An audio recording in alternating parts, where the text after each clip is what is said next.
Hello साथियों, जय हिंद। आप सभी को आज एसएससी सीएचएसएल परीक्षा 2024 का 9 जुलाई का फर्स्ट शिफ्ट का एग्जाम साथी खत्म हो गया है।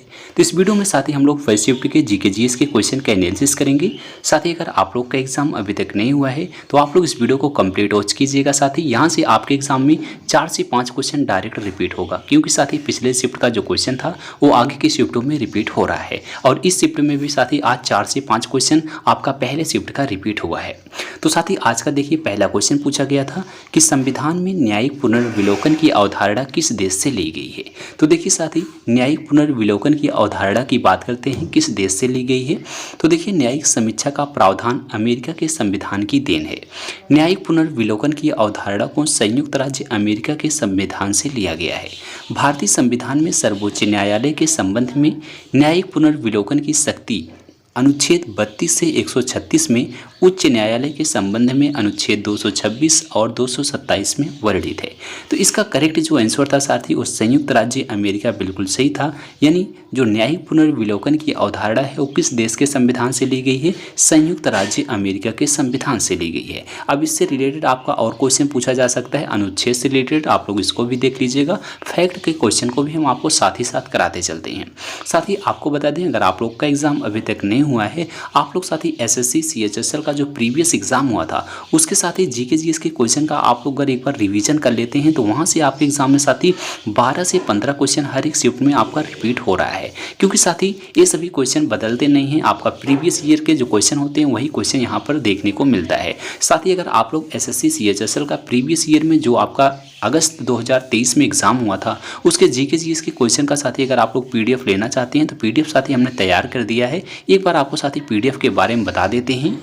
तो साथी यह पीडीएफ आपका अगस्त 2023 का है, यानी साथी जो 2023 के अगस्त महीने में आपका एसएससी सीएचएसएल का एग्जाम हुआ था उसके क्वेश्चन पेपर हैं। तो इसमें साथी आपके 40 शिफ्ट का एग्जाम हुआ था। 40 शिफ्टों में लगभग साथी आपके 500 से ज़्यादा जीके जीएस के क्वेश्चन पूछे गए थे। तो इस पीडीएफ में आपको साथी 500 से ज़्यादा जीके जीएस के क्वेश्चन साथी हिंदी माध्यम में दिए गए हैं। सभी प्रश्नों के उत्तर जो हैं साथी वो एक्स्ट्रा फैक्ट के साथ दिए गए हैं। यहाँ से साथी आपके एग्जाम में जो है हर एक शिफ्ट में 6 से 7 क्वेश्चन डायरेक्ट देखने को मिल रहा है। अगर साथी इस पीडीएफ को आप लोग लेना चाहते हैं तो इस दिए गए व्हाट्सएप नंबर पर आप मैसेज करके मात्र साथी 20 रुपये के न्यूनतम शुल्क में इस पीडीएफ को प्राप्त कर सकते हैं। तो साथी पीडीएफ लेने के लिए व्हाट्सएप नंबर पर मैसेज कीजिएगा, सभी जानकारी आपको मिल जाएगी। तो आइए साथी नेक्स्ट क्वेश्चन को देखते हैं। अगला क्वेश्चन आज देखिए रिपीट हुआ है। जनगणना 2011 के अनुसार भारत का लिंगानुपात कितना है? यह क्वेश्चन बार बार एग्जाम में रिपीट हो रहा है। 20वीं सदी के शुरुआत में देश में लिंग अनुपात जो है 972 था और 1941 तक गिरावट दिखाई दी। इसने 2001 की तुलना में 2011 की जनगणना में 10 अंकों की वृद्धि दर्ज की। 2011 में बाल लिंगानुपात 919 हो गया था।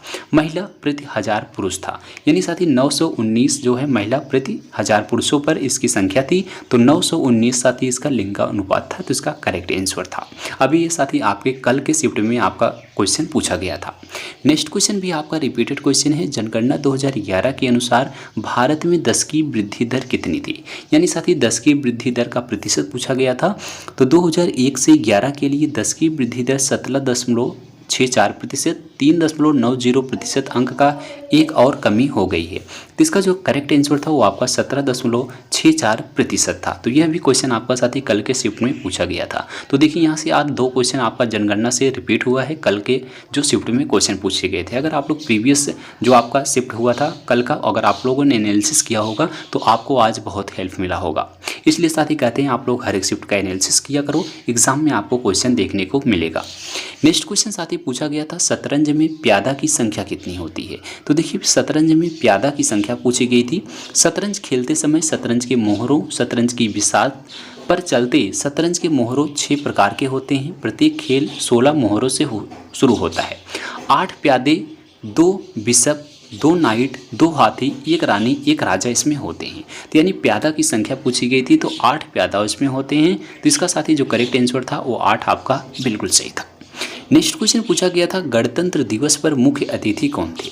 तो देखिए साथी 75वें गणतंत्र दिवस की अगर हम बात करते हैं 2024 में मुख्य अतिथि जो हैं भारत के गणतंत्र दिवस समारोह 2024 में फ्रांस के राष्ट्रपति इमैनुएल मैक्रों को मुख्य अतिथि के रूप में आमंत्रित किया गया है। तो देखिए जो है इस बार 75वें गणतंत्र दिवस पर मुख्य अतिथि कौन होंगे, तो साथ ही जो है राष्ट्रपति कहाँ के, फ्रांस के राष्ट्रपति इमैनुअल मैक्रों को मुख्य अतिथि के रूप में आमंत्रित किया गया है। नेक्स्ट क्वेश्चन साथ ही पूछा गया था रोलेट एक्ट किस वर्ष आया था। तो देखिए रोलेट एक्ट की बात करें हम, 26 जनवरी 1919 को रोलेट एक्ट की स्थापना हुई थी, यानी 1919 में इसकी स्थापना हुई थी। इस समिति के द्वारा लगभग 4 महीनों तक खोज की गई और रोलेट समिति की एक रिपोर्ट में भारत के जवान देशभक्त द्वारा स्वतंत्रता के लिए किए गए बड़े बड़े छोटे आतंकपूर्ण कार्यों को बढ़ा चढ़ाकर बड़े उग्र रूप में प्रस्तुत किया गया था। तो रोलेट एक्ट की स्थापना कब हुई थी, तो साथ ही ये जो है 26 जनवरी 1919 को हुई थी। तो इसको याद रखिएगा, 1919 इसका करेक्ट आंसर था। नेक्स्ट क्वेश्चन आया था प्रस्तावना के अनुसार भारत किस प्रकार का देश है। तो क्वेश्चन बार बार रिपीट होता है, इसको याद रखिएगा। भारतीय संविधान के प्रस्तावना के अनुसार भारत एक संप्रभुत्व संपन्न समाजवादी पंथ निरपेक्ष लोकतांत्रिक गणराज्य है। तो इसको याद रखिएगा साथी, यह क्वेश्चन बार बार रिपीट होता है। ये क्वेश्चन साथी आया था EWS किसकी सिफारिश पर लाया गया था। तो देखिए EWS की बात करते हैं, मेजर जनरल SR सिंह की अध्यक्षता वाले आयोग की सिफारिशों पर आधार पर EWS आरक्षण दिया गया था। आर्थिक रूप से पिछड़े वर्गों के लिए आयोग का गठन 2005 में तत्कालीन UPA सरकार ने किया था और इसने जुलाई 2010 में अपनी रिपोर्ट पेश की थी। तो देखिए साथी मेजर जनरल SR सिंह की अध्यक्षता में ये जो है EWS की सिफारिश पर इनको जो है लाया गया था। तो मेजर जनरल साथी इसका करेक्ट आंसर होगा। नेक्स्ट क्वेश्चन पूछा गया था पल्लव वंश का संस्थापक कौन था।